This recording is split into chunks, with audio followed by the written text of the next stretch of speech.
পাহাড়ি ঢলে কুমিল্লার গোমতী নদী ও জামালপুরের দেওয়ানগঞ্জে ঝিঝিরাম নদীর পানি বাড়ছে। এদিকে মৌসুমী বৃষ্টিতে রংপুর ও নোয়াখালীতে জলবদ্ধতা সৃষ্টি হয়েছে।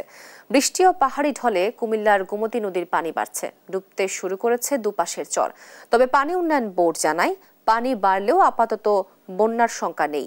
জামালপুরের দেওয়ানগঞ্জে ঝিঝিরাম নদীর পানি বিপদসীমার উপর দিয়ে প্রবাহিত হচ্ছে। পানি বাড়ার সঙ্গে সঙ্গে নতুন নতুন এলাকা তলিয়ে যাচ্ছে। পাশাপাশি ভাঙন দেখা দিয়েছে বিভিন্ন স্থানে। গেল 3 দিনের বৃষ্টিতে রংপুর নগরের বাবুখা মাস্টারপাড়ায় 200 মিটার এলাকায় জলবদ্ধতা সৃষ্টি হয়েছে। নোয়াখালীতে ভারী বর্ষণের সৃষ্টি হয়েছে জলবদ্ধতা।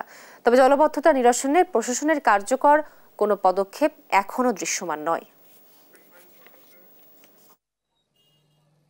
এই এলাকাটা লোল্যান্ড, এই লোল্যান্ডে তারা হাইট মেনটেন ওই লোল্যান্ডের উপরেই ড্রেন নির্মাণ করছে। এখন চতুর্দিকের পানি, এখানে সামান্য বৃষ্টি হইলে 1 ফিট 2 ফিট পানি জমে যায়। সে পানি নিষ্কাশন হইতে 3-4 দিন 5 দিন সময় লাগে যায়। আমরা যে আমাদের স্বাভাবিক মানে একটা চলাফেরা, যাতায়াত সব কিছুতে বঞ্চিত হচ্ছে। পানির জন্য গাড়ি চলা অসুবিধা হয়, একটু পানি বেড়ায় না, আস্থা একবারে নিচ্ছে।